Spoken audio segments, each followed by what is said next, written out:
Great, we're going to start. Good morning, everybody. I'd like to call the CMAP Regional Economy Committee to order. Before we jump into the meeting, I want to just talk about the most important logistics. Coffee is over there. So, Bathrooms. and bathrooms are there. So, all right. Anything else anyone needs to know? Okay. So this meeting is being live streamed. Members, in order for online attendees to hear, please make sure you're unmute microphone when speaking. It'll turn green. Please identify yourself when making or seconding a motion so the secretary can capture who is making the motions. For those attending in person, please complete the sign-in sheet. You probably already did that, but just in case, make sure you do on the way out, located in the hallway. If you wish to make public comment, please fill out the public comment card and return it to a staff member. And for those participating via Zoom, please keep your microphone muted unless you're called upon to speak. When appropriate on the agenda, we will request comments from those online, and you can indicate your desire to speak via the chat box. Staff is monitoring the Zoom and will recognize you when it is your time to speak. So with that, Tony, can you take roll? Sure. Good morning, everybody.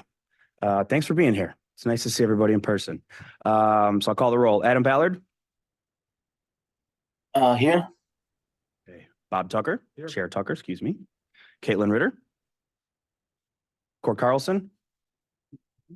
Darnell Shields. Dion Bowe. Joan Fox. Josh Potter. Kendra Freeman. Kevin Kramer. Here. Kim Porter. Co-chair Porter, running a little late, I think. Christy De Laurentiis. Marissa Lewis. Here. Michael Horsting. Peter Kretikos. Here. Shannon McGee. Here. Dr. Tiffany McDowell. Tara Orban. Here. Tracy Sanders. Great. We have a quorum. Standing. Well, thank you, Tony. We have physical quorum, as I like that phrase, physical quorum.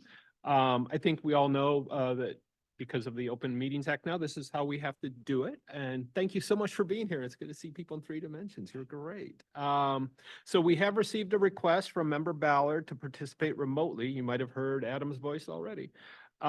These requests are made in compliance with the requirements of the Illinois Meetings Act. A majority vote of this body is required. Can I get a motion to allow virtual participation? Great, thank you, Kevin, and seconded by Joan. Thank you. Any other comments, anything? All in favor, please say aye. Aye. Any nays, any abstentions? No. Let the record show that Member Ballard is present and able to participate in the committee meeting now. Thank you for joining, Adam. Let's jump right on in. Any agenda changes or other announcements anyone wanted to share with us before we jump in? Great. Let's go to the minutes. Can I get a motion to approve the meeting minutes from April 27th, 2023? Sure. I think Peter was in there first. Let's go with Marissa. Great. Yeah, So right. I love the enthusiasm. Any additional edits or comments to those minutes? All right, all in favor, please say aye. Aye. Any opposed? Any abstentions? All right. CMAP announcements. Any general announcements from our staff? Anyone? All right, then we're going to move on. I think we're going to start out with Michael Brown, interim deputy of planning, will deliver an update. Welcome, sir. Thank you. Good morning to you all. As you just have approved your minutes from last April, there's a lot has happened since this committee last convened. So I have a couple of announcements and updates to share with you. So please bear with me. I'll try to get through these as quickly as possible so you can get to the meat of your agenda. As we reflect on the last year, our region has made great strides towards our shared transportation, economic, and climate goals. These 2023 successes achieved partnership with you, spotlighting a strong, thriving, resilient Northeastern Illinois region. CMAP's 2023 annual report is now available on our website, and the update was presented to the CMAP board and our communities as required by the Illinois Regional Planning Act. It highlights our progress towards the region's shared vision of Beyond to 2050 goals to make our region stronger, more resilient place to live. And we are absolutely stronger together. The CMAP budget and work plan was introduced in January to the CMAP board and the MPO policy committees. This is for the fiscal year that runs starting July 1st, 2024 through June 30th, 2025. In February, the board adopted that budget and work plan.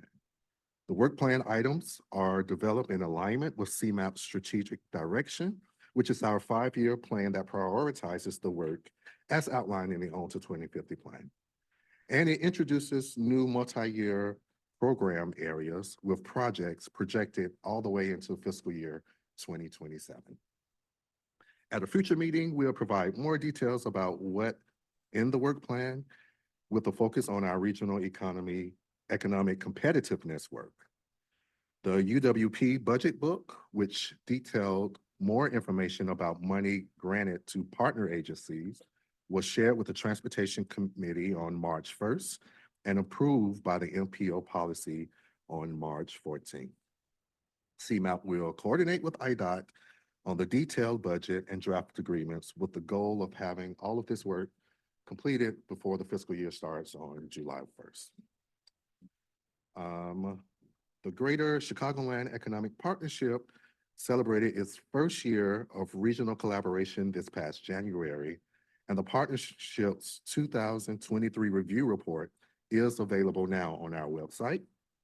This review highlights impacts, initiatives, and collaboration fostered throughout the first year of this exciting partnership.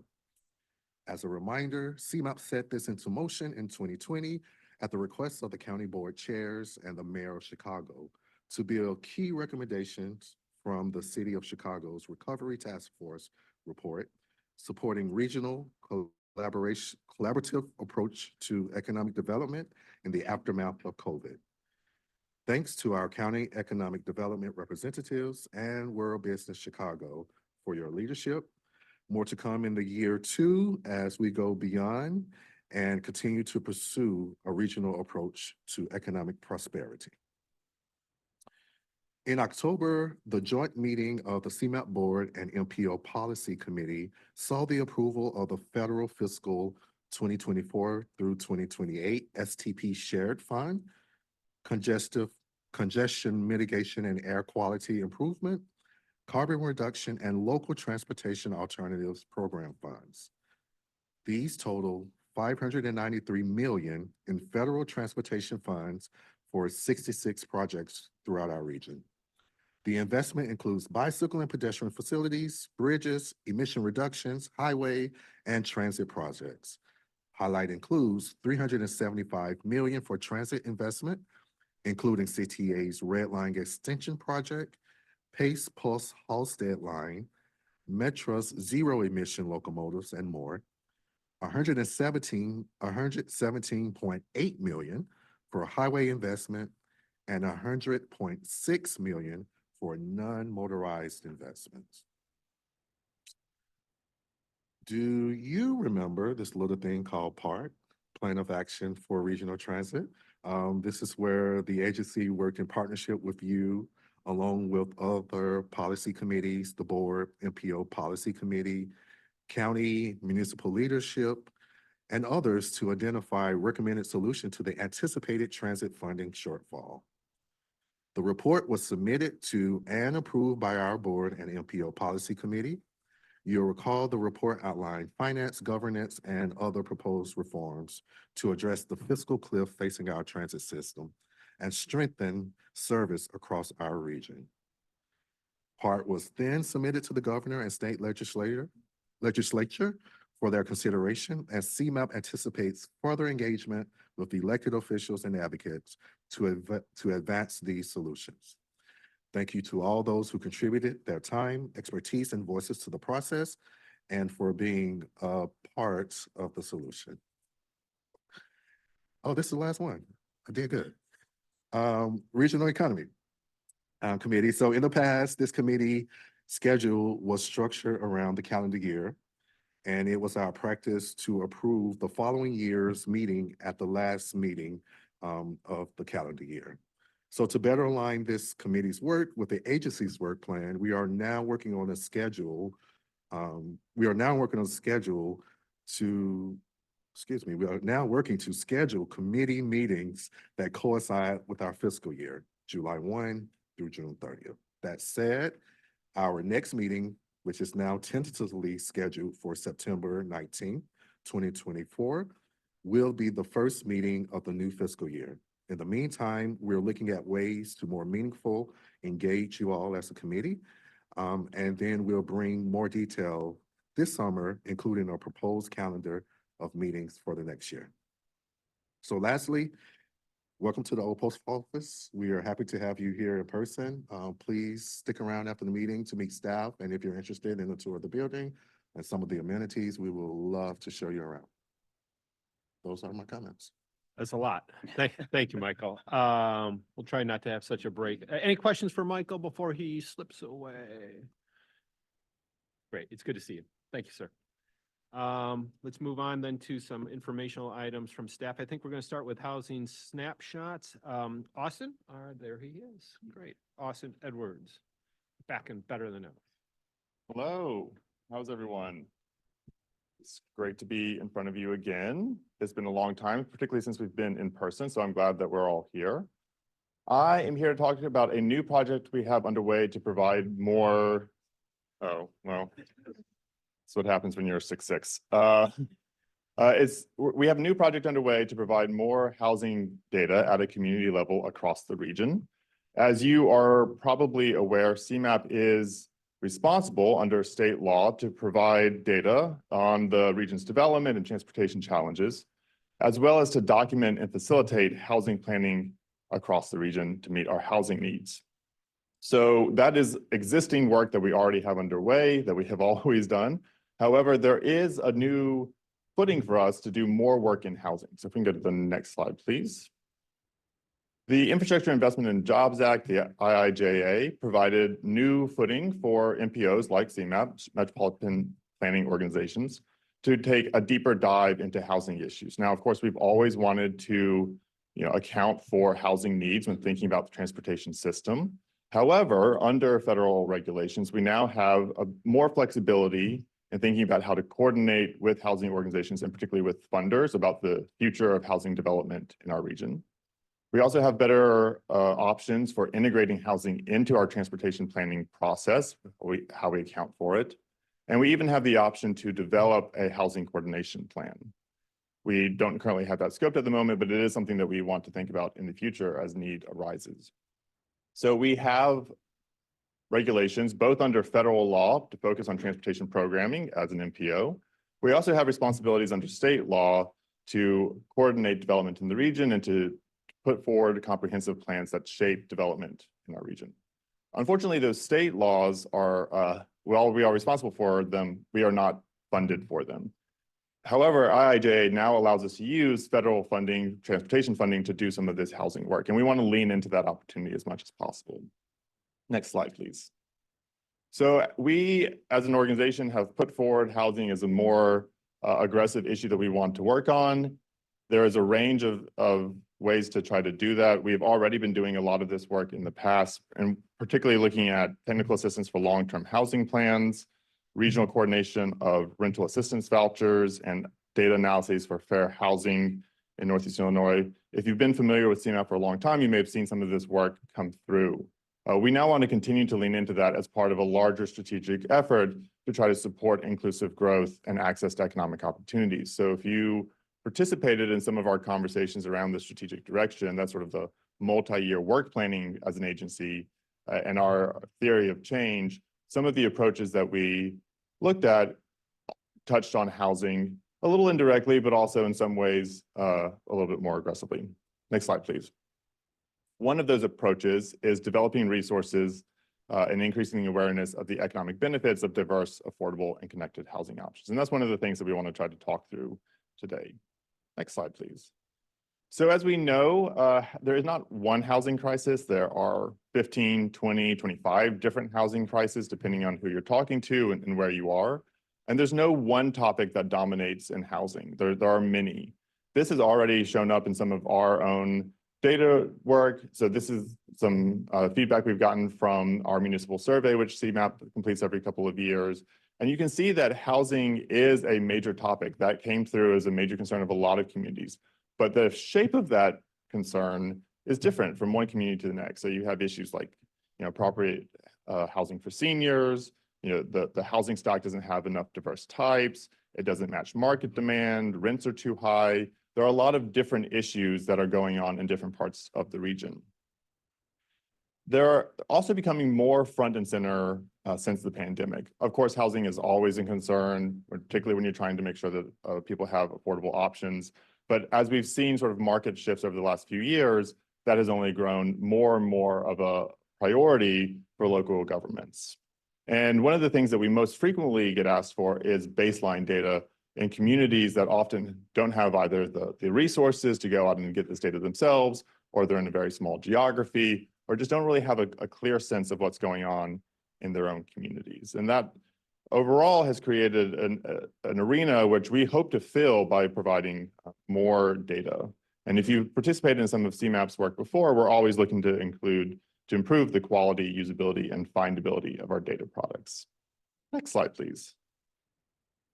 So we have engaged DePaul University's Institute for Housing Studies, you're probably very familiar with them, to complete housing data snapshots for each of the communities in our region. That includes the region as a whole, the 7 counties, the 284 municipalities, as well as the separate Chicago community areas here in the city of Chicago. We know that there is a limited understanding about how some of the trends in housing vary across the region.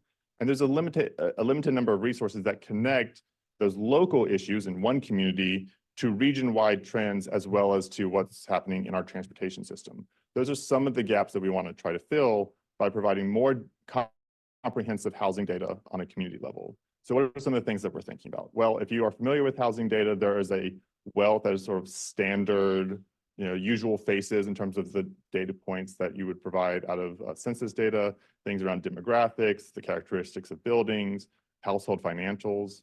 There's also a range of data that like the Institute of Housing Studies and other researchers have put together that's more around property sales by by business buyers, property sales of extremely low value homes, foreclosure auctions that are not available in every community, but that we would like to see extended to the entire region. There's also a greater need out of some recent state regulation changes for community level affordable housing need and availability data, particularly as more governments are needing to think about how to meet their housing planning requirements under state law. So what we want to see is more consistency and more guidance to more governments so that we can help sort of fill the vacuum on what we anticipate being a greater demand for housing planning over the next few years. Next slide, please. So if you are familiar with other data products, we want to make sure that design and visualization is a key part of this. We know that not everyone is equipped to use all kinds of data in the same way. People come to this information from different perspectives. So here are 2 existing examples of data products that CMAP already provides. On the left is our community greenhouse gas inventory. This is where we go through at a regional scale and try to understand where we have greenhouse gas emissions, and then localizing some of those trends down to a municipality to allow them to sort of understand what's happening in their own jurisdiction. This is a sort of front and back piece of paper that is easily printed off and handed to a stakeholder or to a citizen or to a village council member.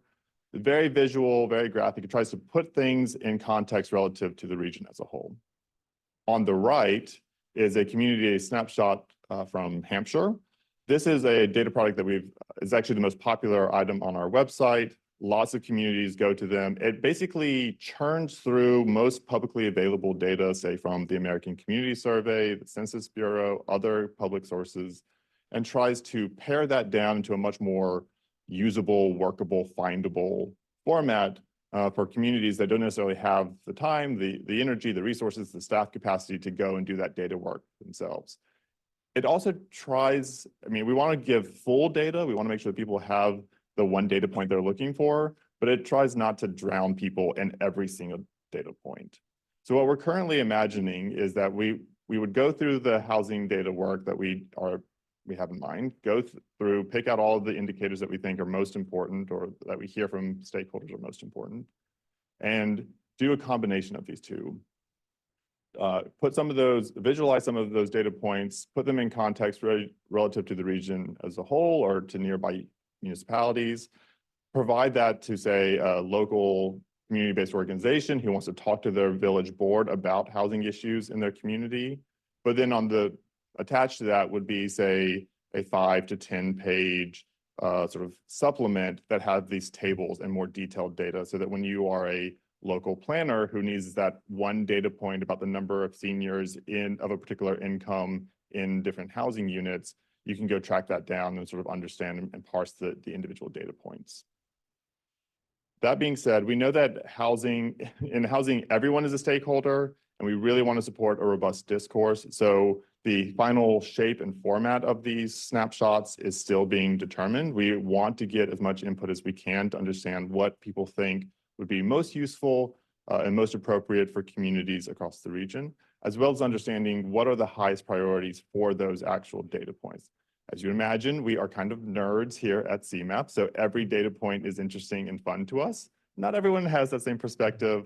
Other people want, a more curated report that they can actually use in their planning work. Next slide, please. So we have a couple of very early questions. We've only been in this project for about a month and a half or 2 months. There's a lot of room here for us to shape the final product, and we would love some feedback on what you are thinking about as you look at the possibility for this data. So I'm happy to answer individual questions, or we can sort of run through some of these discussion questions. Great. Thanks, Austin. Thank you. Some of us are just taller nerds than others. Do we have questions for Austin? Great. Co-Chair Porter. Good morning. I have a morning. question for you. How does the effects of the pandemic affect the housing? Is that a data point that you're gonna be looking at? I know when you start to look across the country, you'll find certain cities and metro areas have seen an influx of workers with the onset of 100% remote work and the effects of the increase on not only the housing demand, but just the cost, rentals and purchases alike. And so is CMAP looking at that effect as well? Yes, I'm going to have to bridge projects here. So throughout the rest of the day and tomorrow, I also need to work on sort of scoping out how we're going to replace the Onda 2050 plan, which is our long-range 30-year plan where we are hoping to do a lot of sort of foresight work into the different scenarios of what could happen. So there's sort of two things to what you just asked. One is that the current change in demand that we can already see from the pandemic. And I think trying to peg housing demand is a never-ending process, because if it's not a pandemic, then it's a foreclosure crisis. If it's not a foreclosure crisis, it's changes in where people want to live and the demand for apartments downtown. There's an ever-changing housing market. What we want to do is try to localize some of those market demand trends to individual communities throughout the region. But that's only really looking at, say, a 2, 3, 5-year picture. On the other hand, as part of a long-range comprehensive planning agency, we also want to be thinking about, well, where is climate migration going? What do we anticipate in terms of the region's aging and the diversity of our household structures? What are we thinking is sort of the major shift in how people go to work and travel throughout the region? Those sort of longer-term structural shifts are really those conversations are happening under our new regional vision, which will, as I said, replace the Onda 2050 plan. And that work is going to be, I think, more scenario planning, trying to think through how future uncertainty could really shift the overall structure of our housing market. Great. Thanks, Austin. Peter. Yeah, thanks. This is very good. Let me make an observation, and I don't know how, I hope it's useful. The way you state the question that you're asking is, or the goal of this is it's essentially a marketing statement, in the sense that you're developing data to show the benefits of diversity, without answering the question first as to whether there are benefits from diversity. And I only say this because the work we're doing, and we're neck deep in DEI issues, is I've been observing increasing blowback on DEI. and to essentially start out by saying, we already have concluded there is a benefit to this. And we're going to tell you why. I mean, I'm going to show you what those are. Doesn't deal with, and there are some DEI skeptics who will never be convinced. I put those in their own category. But there are others who are sort of persuadable to listening to that sort of negative message. And I think you need to begin by addressing the question as to whether there are net benefits, and then what are those benefits? Because to me, it's just a sort of you're putting yourself in a political trap on this. And I mean, I sit on the DEI committee for the State Workforce Board and some other things. And I'm increasingly concerned that we're leaving people hanging out to dry who take up a set of goals and policies to promote DEI without giving them sort of the background protection that they need to be able to say, this is why we've come to this conclusion, beyond the social, moral, and other sorts of considerations. So it's just, it's a framing, and I think it's something that it's worth at least thinking about. That's really helpful feedback. It is something that we are sensitive to.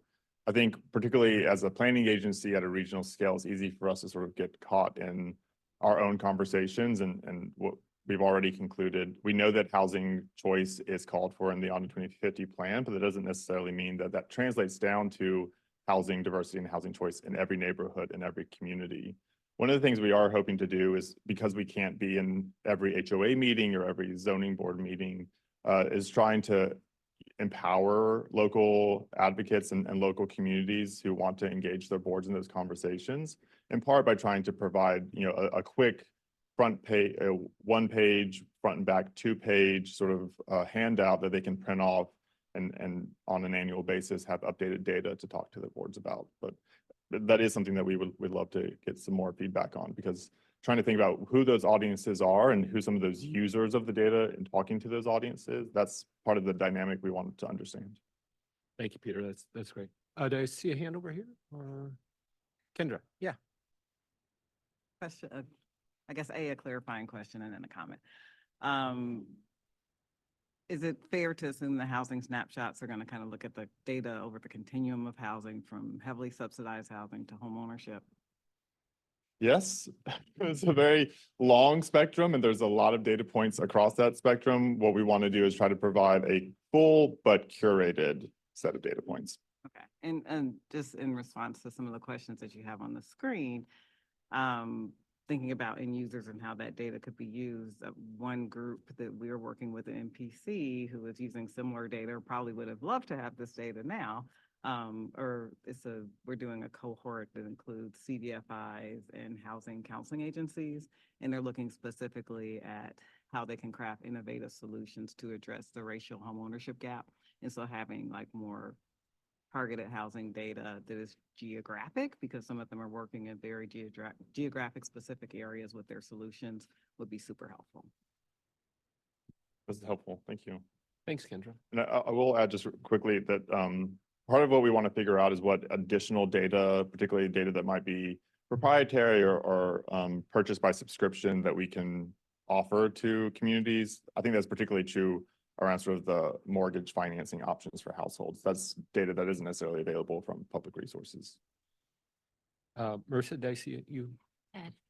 Kind of piggybacking off of that, in terms of the audiences that would use it, I'm a super user of your community snapshots. Wonderful.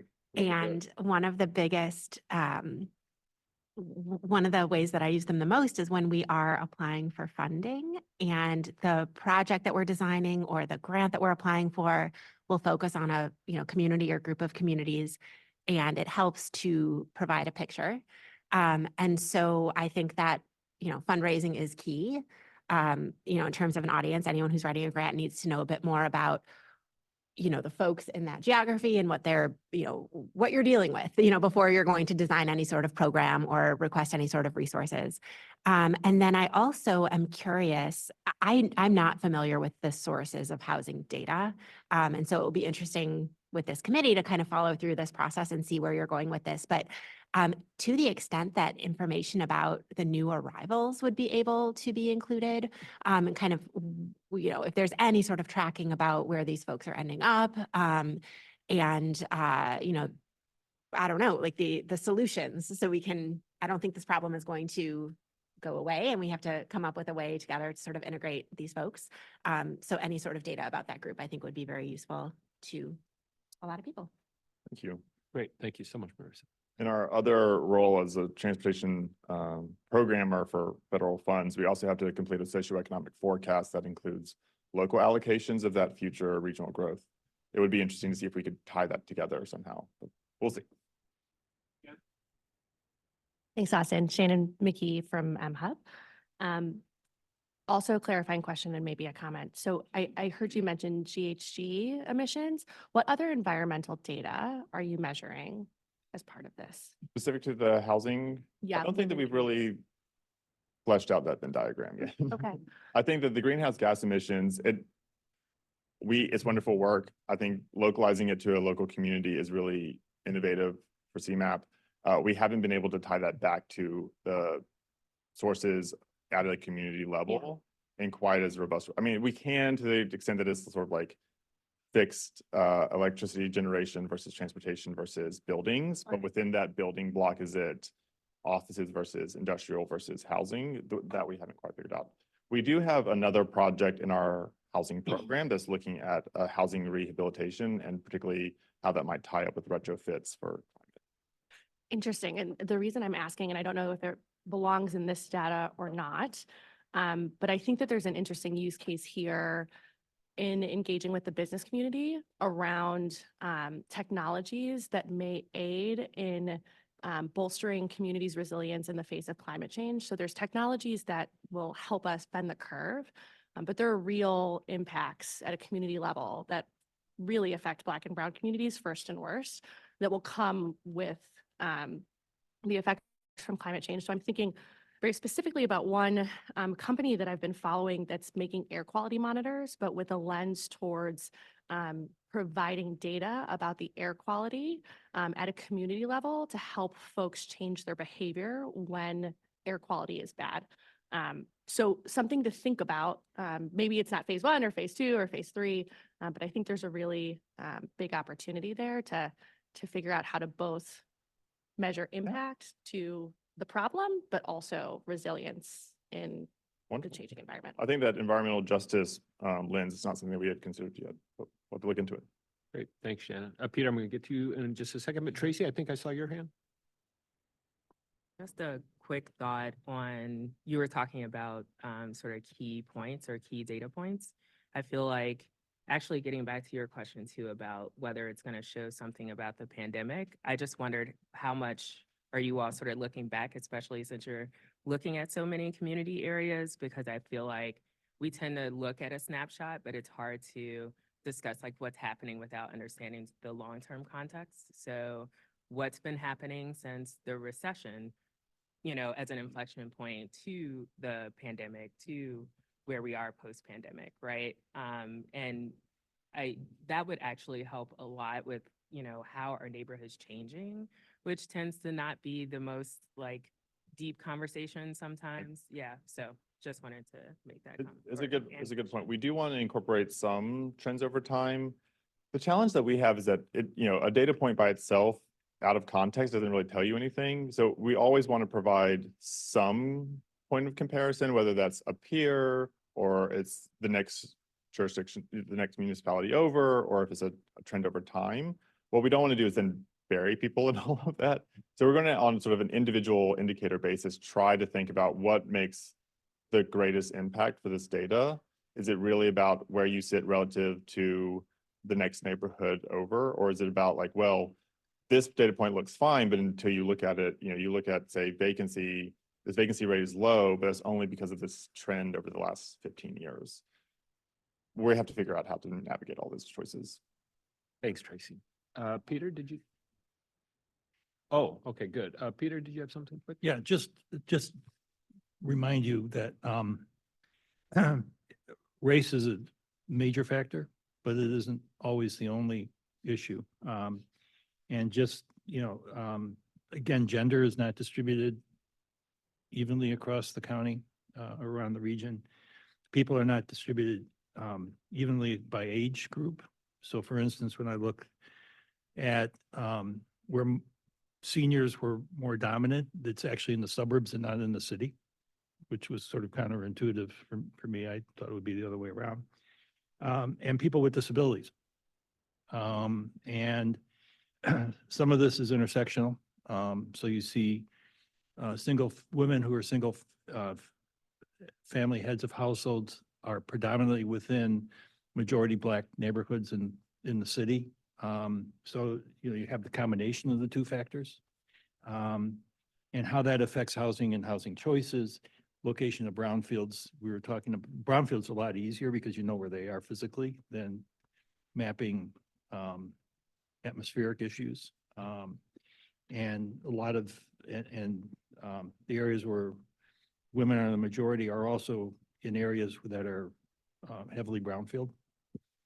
So I think when you think about this, I think it's too simple to just focus on race, because I think that there are intersectional issues with respect to other factors. And with respect to disability, again, higher disability rates in the same areas that are majority Black. So. It is something we've been trying to think about, is that sometimes when you use race as a marker of disadvantage or economic exclusion, you're not necessarily mapping disadvantage, you're mapping racism, and it's not something that we want to contribute to. I would also say the point about disability is well taken. We have a huge new effort at CMAP to sort of increase ADA compliance across the region. Unfortunately, we're sort of pulling from a very limited pool in terms of disability data. So if anyone has advice on where to access that data, we would love to get it. Thanks. Adam, thank you for your patience, sir. You had a comment? Yeah, so I mean, it's up to you now, I guess, given the direction the conversation is taking. This is Adam Ballard from AARP, Illinois. Hi, Adam. Formerly Access Living, so, the intersection of older adults and disability, something that is very important in my work as well. A couple slides ago, you showed what the issues that seem to be the top of people's minds were. And I noticed that, a lack of adequate housing for older adults was right on top.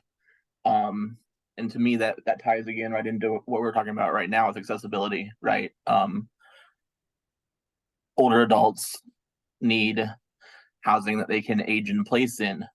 It's a better outcome for everyone if folks are able to stay at home instead of being forced into institutional settings for older adults, but also again for younger adults with disabilities who also might be forced into institutional settings earlier than they should, for the same reasons that folks aging into a disability would. So, I mean, when we talk about the current question, one of the current questions is, what do we like to see more detailed data in? And I guess that would be it. And I know we just kind of acknowledged one of the elephants in the room, which is that reliable disability data is sometimes hard to come across. I think the American Community Survey probably remains the best, but it's not completely, there's a word I'm looking for and it's lost to me. It doesn't cover all the bases, but it comes as close as we can to finding out really how many people are disabled and where they live. And the points people have been making about where disabled people tend to live are spot on compared to the ACS data that we've seen. But as we know, disability is everywhere. So we need housing that matches people's accessibility needs everywhere. And this is where, I guess the data that I'd like to try to figure out how to find more together is, how do we find low-hanging fruit that exists in a built environment, or especially promising sites for new construction, knowing that new construction is almost always a challenge, especially if you're building in the suburbs or certain neighborhoods in the city, given NIMBY and all those pressures. But there are two ways that we can really solve the accessibility problem at scale. And that's by finding easy to modify existing units and modifying them to be accessible. And that's frankly by building a whole lot of new units, because building new units under the current fair housing standards, which aren't perfect, but are certainly better than what existed when a lot of our housing was built decades ago, we will just start to solve the problem at scale just by building more housing as well. So I don't have an easy place to start to answer either of those two questions, but I'd really like to think about how we can explore what are the existing spaces that exist, whether it's converting, you know, unused commercial space and first floor units, whether it's just figuring out what existing housing units already have minimal barriers to entry and eliminating those, plus again figuring out where and how the most fertile sites for new construction are.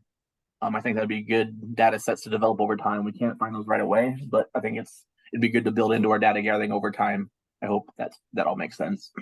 That's wonderful feedback, Adam. If I could follow up for a minute, in an entirely separate project, I'm leading a team here at CMAP that is working with the President's office, President Tony Preckwinkle, President Cook County Board, to look at property tax reform. This is part of the property tax reform group that she and the other separately elected offices have set up to think about how to unpick the very knotty issues around the property tax. That work is, we are one pillar of that work, and that work also includes faculty from UIC who are helping to do some of the data crunching, particularly on tax relief and reactivation tools, including homestead exemptions and incentive classifications.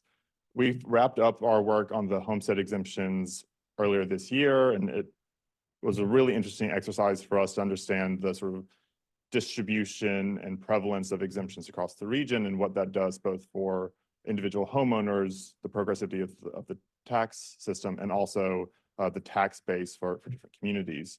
One of those pieces was looking at the different kinds of exemptions, which includes a homestead exemption for people with disability. Now, this would only go for people who are homeowners, not for renters. But I'm curious, Adam, if you have any insight into whether or not that data point around disability exemptions is reflective of the distribution of people, if it's the sort of uptake among people with disabilities, mobility disabilities, if that's reflective of their, I mean, is that a data point that we could draw on? I'm trying to think of other places where we could get data on the accessibility of existing structures. Yeah, I think it's potentially a starting point. I've been working both prior to Access Living and now especially at AARP on you know, expanding and streamlining the exemption process for homeowners with disabilities. You know, my sense is that it would be a starting point, but it wouldn't go much beyond that because such a low percentage of people with disabilities are homeowners, right? Honestly, the vast majority of folks with disabilities everywhere, not just here in this region, are renters. But I think it's one that we should keep exploring. And then again, figuring out ways, if there are ways through that investigation to figure out where there are land property owners, whether they're disabled or not, who have disabled tenants or have made modifications to their property to house disabled tenants, right? That would be another thing that it'd be hard. I don't know how you could get that data easily, but if we can start to think through that issue of how to survey property owners, regardless of their disability status, about what the status of their housing stock that they control is, we might get closer to those answers too. Right. Thanks, Adam. Appreciate that. Okay, how about one more, then I have a comment, then we're gonna have to move on. Joan? I was just wondering if there was any wage information for persons who actually work in the communities regardless of where they live. Yes, we are hoping a lot of that income data on a community basis is already available through our community data snapshots. That doesn't necessarily capture the people who are working in the community but don't live in the community. We would like to have a better understanding of, for example, given your existing housing stock, what is the expected or median wage, the average wage, or just the range of wages that would be necessary to afford the available housing units, both for ownership and then also for rentals. So it's a bit of a blurry picture, but we would love to figure out how to show that. So quick comment for me, and I love Jeff and Sarah and all the work they do at DePaul Institute. And I know in the past in working with them, they sometimes struggle to find the data about where people move. And Or especially where in certain- sorry. where people move from or to, I should say. They know when people leave a community, they don't know necessarily where they go. As we look at neighborhoods in particular that are seeing, drastic depopulation, neighborhoods or towns where they're going to, I think they've made some progress in that area, in talking with Jeff recently about it. So I think that's really important to know, why and where people are moving, whether they're staying in the communities, whether people leave the, south side of Chicago to go to south suburbs or they move to Atlanta. Some of that I think is important for our work. I'll have to bring it up with them. Great, thanks. We know where to find Austin. I don't think this is speak now, forever hold your peace. It's So not, and unfortunately, being 6'6", you can almost always find me. it sounds like he's got a couple things he's working on too. So Austin, thank you very much. This is really interesting stuff. But I think given time, let's move on to some legislative updates. Ryan?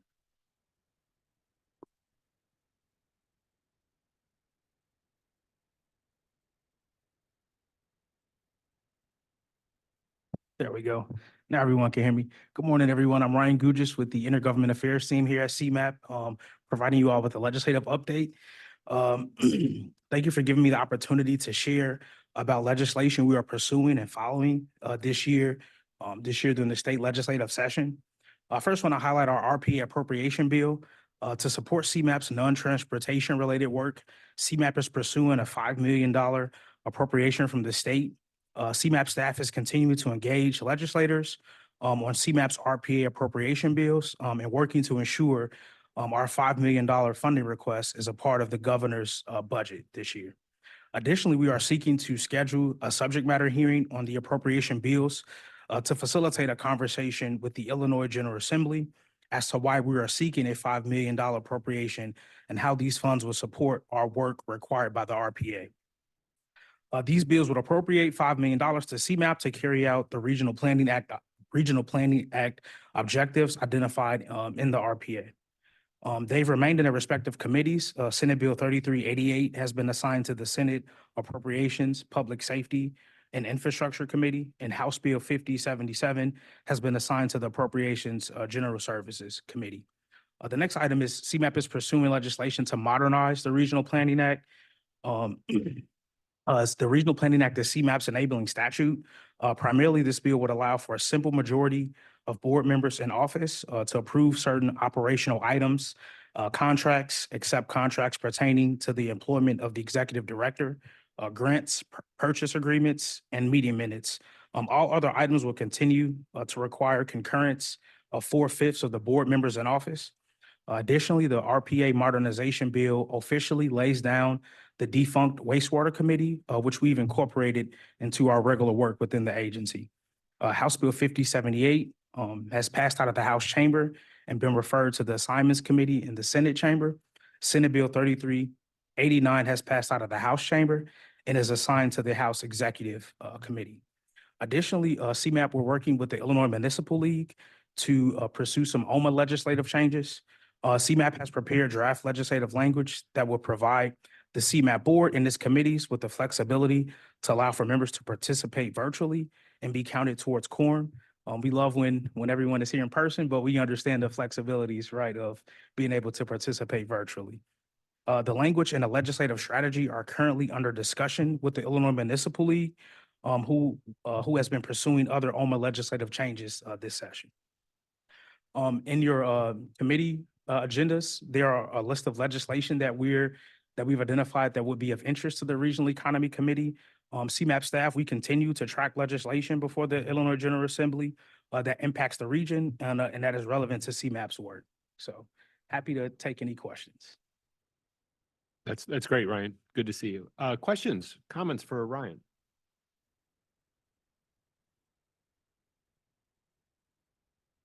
Sure. Yeah, your mic. No, you're great. I was just wondering, I know the staff tracks these bills, are not necessarily advocating for some of these bills to impact the region, but what is, I mean, you're tracking it for what purpose, I guess, if you could be a little bit more explicit about.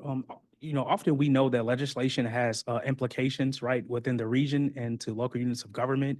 So we like to just keep ourselves informed of legislation. In terms of the advocacy piece, considering that we are primarily funded with UWP dollars, we can't necessarily advocate or lobby on behalf of legislation, but we just track it more for information purposes so that we can keep our local government partners and folks in the region just informed on what's happening at the state level. And also too, there's legislation that does impact CMAP's work. So we like to, keep ourselves apprised of what's happening and what's coming down the pipeline that may trigger, some sort of action on behalf of CMAP. So. Great. No, good question, Kendra. Anything else? All right, Ryan. Thank you very much, sir. Yep, good to see you all. Thank you for your time. Appreciate it. I think we're going to move on to Job Access and Quality Tool 2.0 updates. Katie?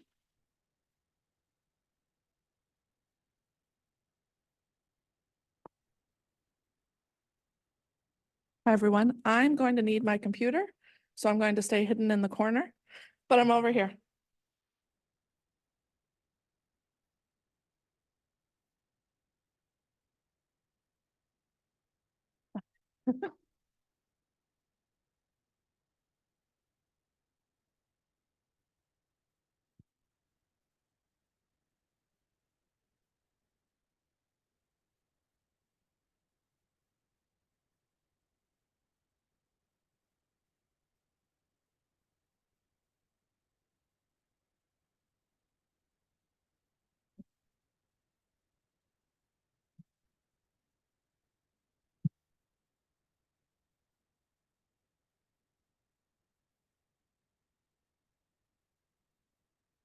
There we go. Okay, sorry about that. Technical difficulties, I'm ready.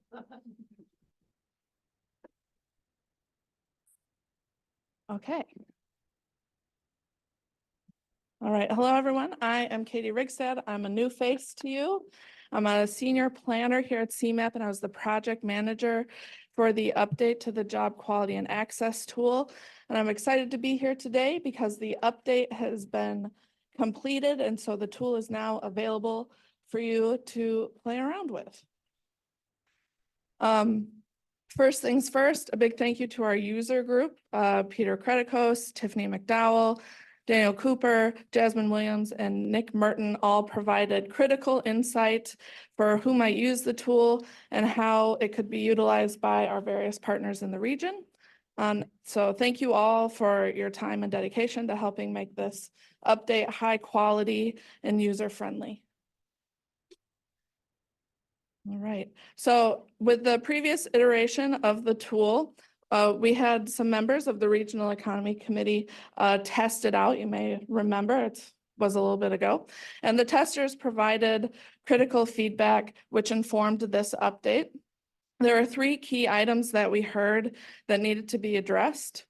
The first being that we needed to update the data to most current vintages available. To increase the usability of the tool so that anyone from an expert to a layperson could use the resource, and to refine and expand how we are defining and measuring job quality and access.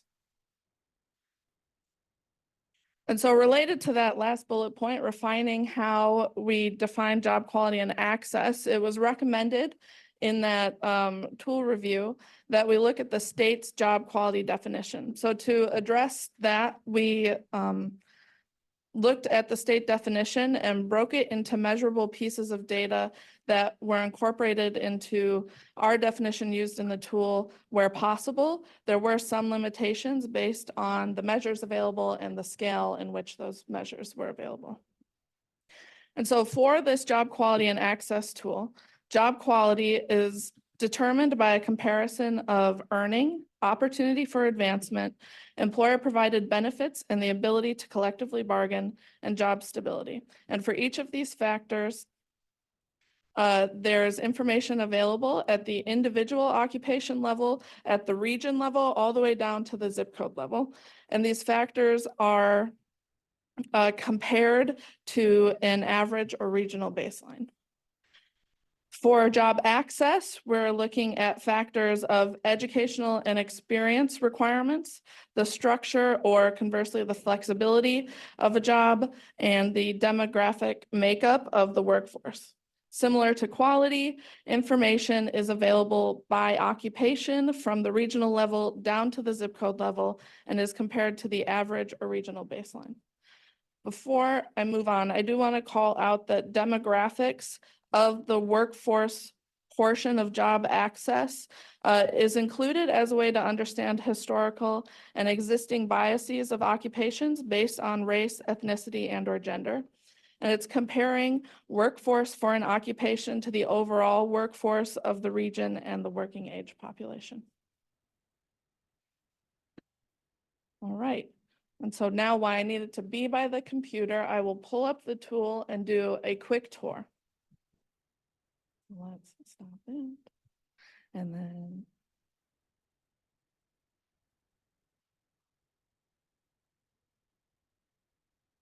yep.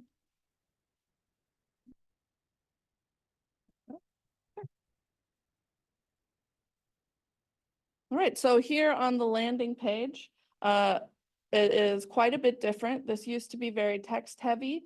In order for this tool to be a little more usable, a little more user friendly, we moved the navigation to that menu that you can see and moved a lot of the definitions that were on the landing page to the overview page.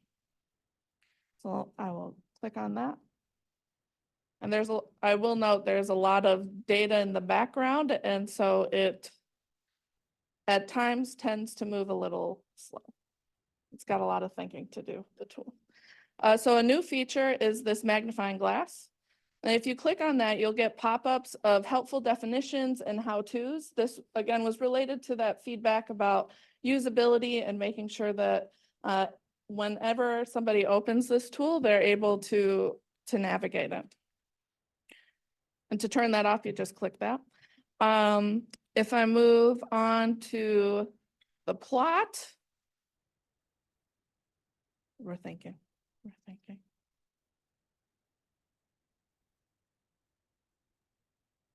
There we go. This quotation tool will give you the data sources. New on this page, the thing that I'll highlight, there's a lot of new things in this tool, but I'll highlight for this page is that you are able to adjust the weights of various factors depending on what you want to emphasize for the work that you're doing. So we wanted to make this an asset for as many people as possible, understanding that job quality and job access can have different definitions depending on the work that you're doing. You can adjust these factors and the data will adjust based on that weighting. Now that's gonna take a while. As you can see, the plot adjusted. If I move to details, a new feature that I would like to highlight is that the job performance can be weighted based on a living wage of for a family makeup. So you can see here, there's single working adult up to 2 working adults with 3 children. And you can select one of those and all of this information of how well it's hitting these different marks for quality and access of the occupation will adjust based on the living wage for that family makeup.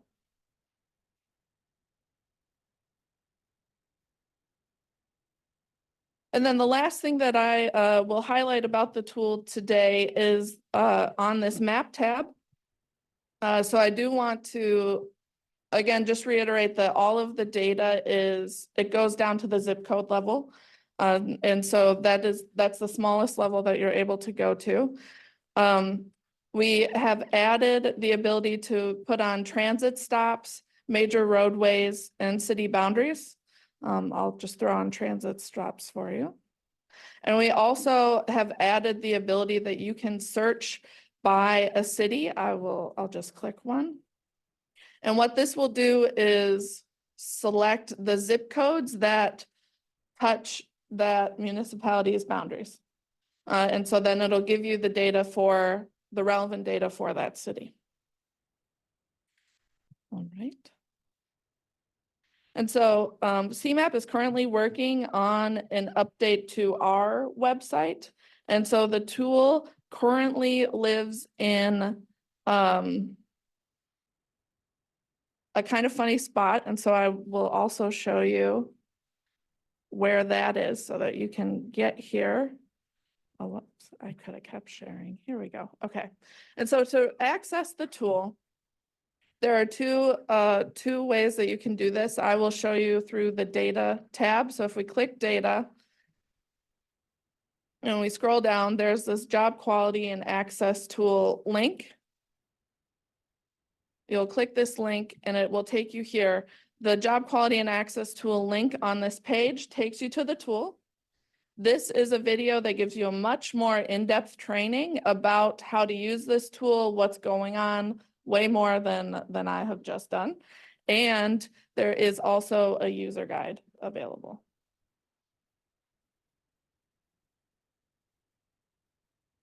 All right, and so let me find our presentation. Here we go. We just did that. Okay. And so to close out, I am Katie Rigstad. If you have any questions about the tool, if you use the tool and have feedback, or you use the tool and have a great story about how this tool supported your work, I would love to hear all of it. So please reach out.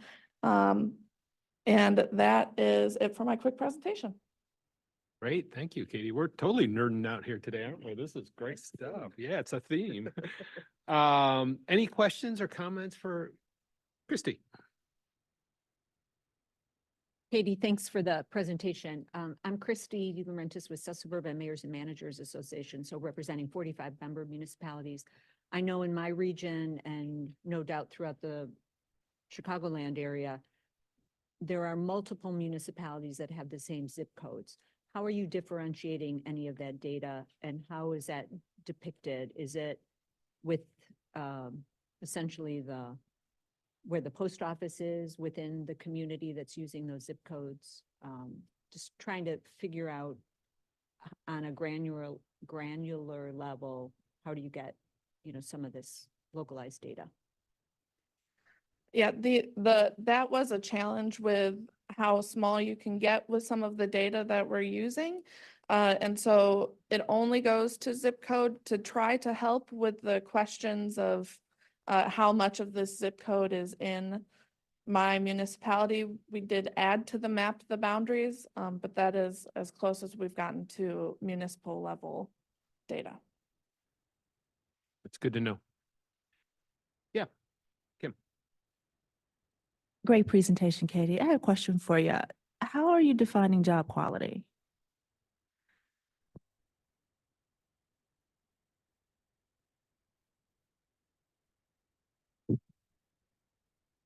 Yeah, so job quality is a combination of those measures of how much you can earn, the opportunity for growth in the career, the occupation, the average access to benefits or ability to unionize, and stability or turnover that happens within that occupation. And so we combine those measures to determine job quality. Is there then some calculation then to determine what is a quality job? That was my follow-up. Yeah, I'm sorry, I'd have to pull up the tool again for this. So the tool combines all of those measures to kind of weight all of the occupations against each other for how well it's stacking up in that quality measure. Sorry, I realized I'm not talking. Yeah, I would, and is that there? That's not there though, right? That's not accessible in this tool? Because I mean, my organization struggles with that question all the time and I'd love to see how you guys are. we'll go back and look in the resources and I'll be ready for Know where you. to find you. I'll be so ready that's for you great. next time. Yeah. Tracy? I just had a quick question about usability, because part of like when you go to tools like this, for me, it's like, what is the core question that I'm trying to answer with the tool? So I wasn't clear if I'm looking at the map, am I looking at like job quality in that specific space? Because it's both job quality and access. So like, are you talking about access in terms of transportation and being able to get to a space to get like that, to get to that geography? And does that make job access better in this particular zip code? Like, you see what I'm saying? Like what I feel like in usability, when I just want to be able to go to the site and say, this is the question I'm trying to answer, and this is how I can answer it with this data. Because it's a lot of data, but I feel like I still got to be data savvy to answer any of the questions I have. So, yeah. Yeah, thank you for that feedback. When you look at job access, it's still a collection of those measures. So access being, I guess, more about how hard it is to get the job itself.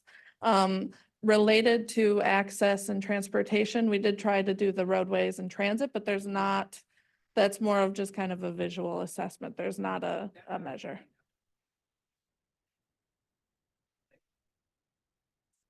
Yeah. Yep, that's a great question. Others? Peter? Well, since I'm a member of the committee, I don't want to leave Katie hanging out to dry here.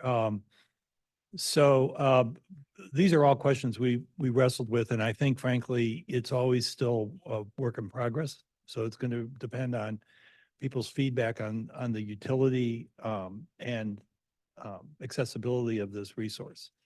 So for instance, on the accessibility issue, I'm frankly just thrilled with the way we decided to define access, because it's actually something that my organization has been wrestling with, actually in the context of AI, and how AI systems are defining what it is to do a job, and therefore who gets included or not included in the process. And so in the case of, there's a lot of it that depends on purely the skills profiles, but the skills profiles are normalized typically against or by individuals who don't present any obvious handicaps or disabilities. And so therefore, it doesn't account for assistive technologies.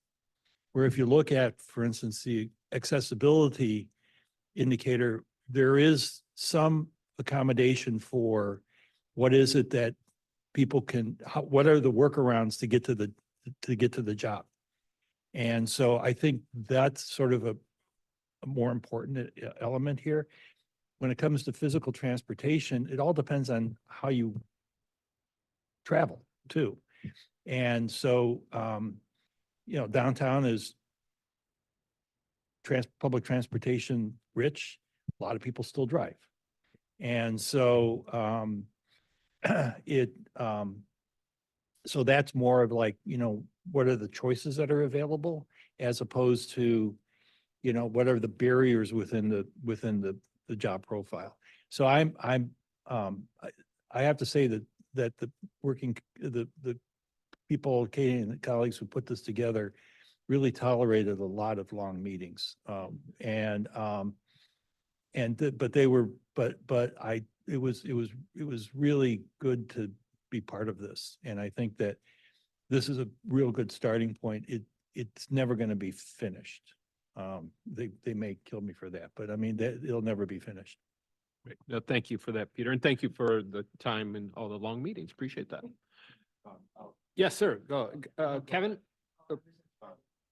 To follow up, because yes, the wheels are starting to turn. And so for me, it was like that data layered onto the housing data, right? Like understanding what the gaps are with the folks that are living in the community versus like what jobs are available in the community. Sorry, I started to think about all those questions, which is why I was like, how are we answering this question?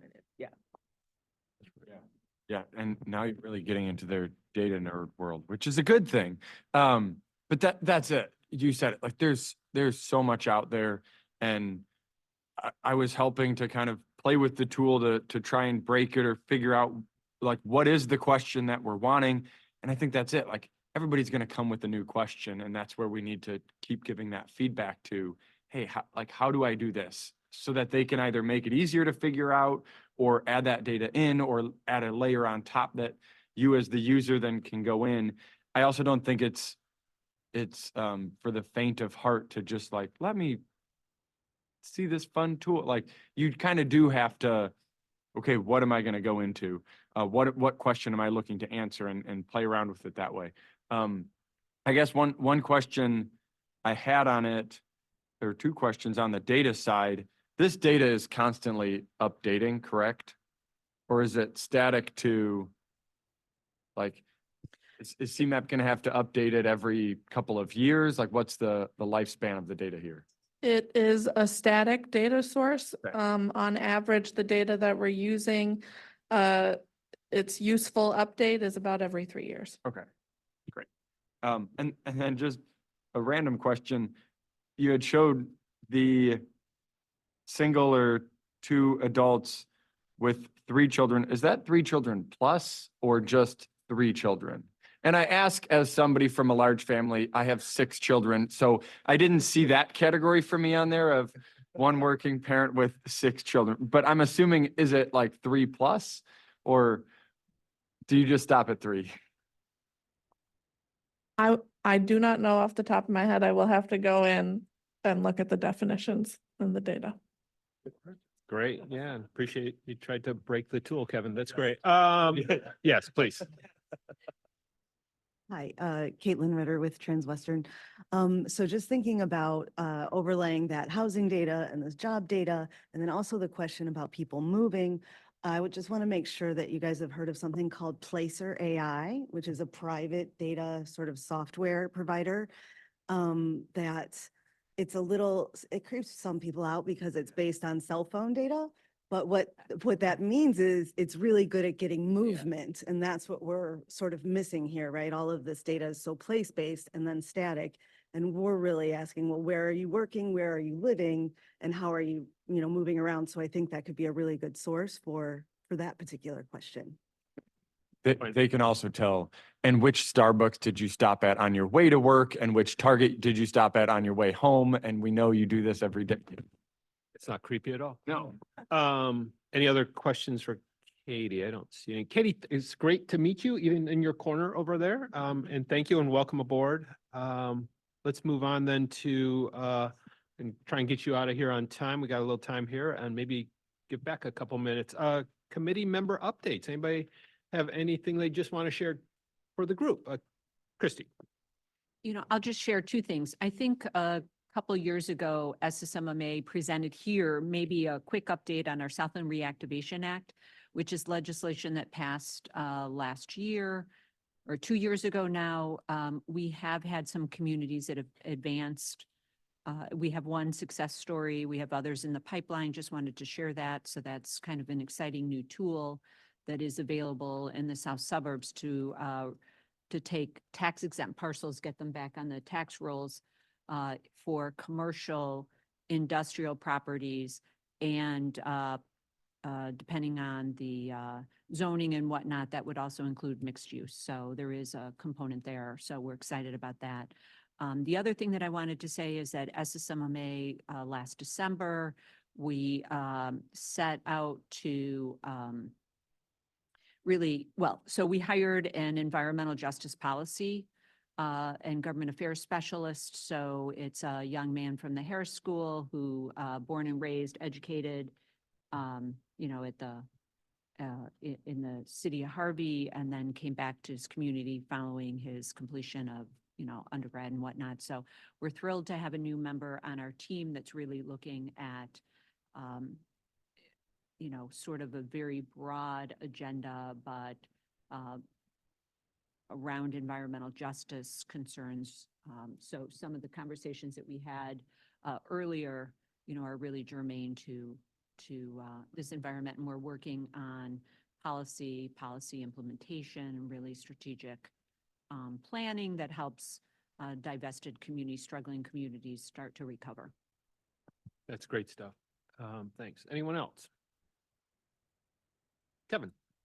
I'll jump in to say, with the growth of the data center community and looking at AI and all of that, earlier this week, there was 25 of us on a call from municipalities, from counties, from World Business Chicago, GSEP representatives, a lot of us. And Marissa, I'll talk to you after, because we were talking about workforce development for data centers. And the knock is that a lot of times data centers don't have huge employment numbers, which, okay, when you're comparing a 200,000 square foot industrial building that may have an Amazon in it with a lot of jobs, but maybe they're not as high paying jobs as compared to a data center. Yeah, there may only be 100 jobs that's there, 3 shifts, 24/7. But those jobs are obviously higher paying. So in terms of, and needing a higher skill. So with the growth of data centers, we're now, I say we as some of us in the region are looking at workforce development kind of for upskilling, both at the community college level, but even apart from that, for data center managers, operators, things like that. So maybe we'll have something in the next year, but this was something that Governor Pritzker put some money in to the community colleges budget this year to start looking at that. So I think it'll be staying around for a little while. Great. Thanks, Kevin. Others? Peter? Sorry, since I alluded to it, I'll talk a little bit more about our AI project that's under development. So we're in the process of developing a project that is aimed at from the sort of the ground up, build a set of principles and policies that could guide decision makers on the implementation and deployment of AI in the context of work.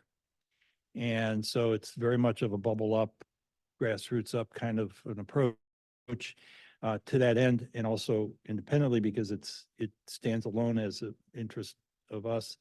One of our board members, Melody Lewis, who's in Phoenix, and is Mojave, Hopi, and Tua, Native American, is going to be doing a training session on May 10th at 2 o'clock on Zoom. And if you want to be included, just let me know. Presenting a Native American framing on collaboration. So you're all welcome to join in. We'll do this actually not as a webinar, but actually as a Zoom meeting.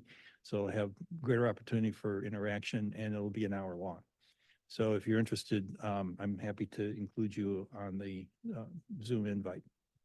Great. Thanks, Peter. Others? Yes, Kendra. I think I can share this. If not, somebody's going to get me in trouble, but somebody's going to get me later. But I think y'all know we've been doing a lot of advocacy on the transportation side around addressing the fiscal transit cliff. Next week, we're looking forward to this Clean and Equitable Transportation Act bill being introduced, I think on Tuesday, which includes a number of different bills. But the one we've been working on closely is the transit bill, which addresses the funding appropriations for the fiscal cliff in addition to the governance issues. So that's one thing we're looking forward to. And then the first week of May is Water Week. And so we will be hosting a water symposium talking about our vision for water in the region of Chicago. And so it's a closed symposium, but there'll be a portion of the panel that's live stream. So if you're interested in participating in the live stream event, please visit our website and register. That's great. Thank you so much. Others? All right. Why don't we move on to any other business? Does anyone have any other business? I didn't think so, but we can move on to the public comment section. We'll take public comments from individuals who are in the audience first, followed by remote participants, followed by written comments. So audience? No. Anyone else on? Garland, how are you? How you doing? We're doing Chairman well, Tucker? thank you. It's great to hear your voice, sir. Thanks. It's Garland Armstrong and with my wife Heather Armstrong. We're at the Chick-fil-A in Ankeny, Iowa, formerly of Des Plaines, Illinois, now living in Des Moines, Iowa. I wanna echo back what Katie said, because when we used to live in Elmwood Park, we used to have the same zip code number sharing with the Chicagoland area, like for Galewood and Montclair. So that's how we figured out what is what. It's like sharing the same zip code, even if you're right there by the borderline of it. So that's what Katie needs to look on, different borderlines, including what the municipalities should do, like sharing with the city part. So that's why you need to make sure about it and make sure that are they in it too. And also what Adam says about the housing thing, I want to give kudos to him, especially for not only for disabilities, but they need to get more resources, especially those who is not digitally or technically ready, because we need to make sure what are the step-by-step system for people with ADA so that they won't be able to be a victims of it, of like identity theft or fraud or something like that. So we need to make sure how the ADA community can be extremely well prepared for this, because they have no idea when they're going to be a victim of it down the road, so that they need to be well aware.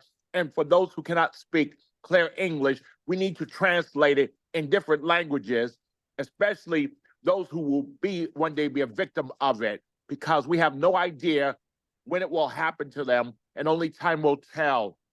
So, and one last thing, just want to give you a heads up, mark your calendars, May 6th, we're coming back to the Chicagoland area, but we're going to be there until May 9th, and then we'll be leaving out on May 10th as visitors, but we'll stop by at the CMAP board meeting on May 8th as an invitation. So it'll be like, glad to see y'all, glad to be back at the old post office again. And even though I won't be able to see y'all there, but just want y'all to know we're back in the town, in the Chicagoland area, and we'll be looking forward to take care of a little business, and it'll be so emotional to see some of the new faces there or the current ones. So that's all I have to say. And if you have any suggestions or comments, I'll be glad to hear it from y'all.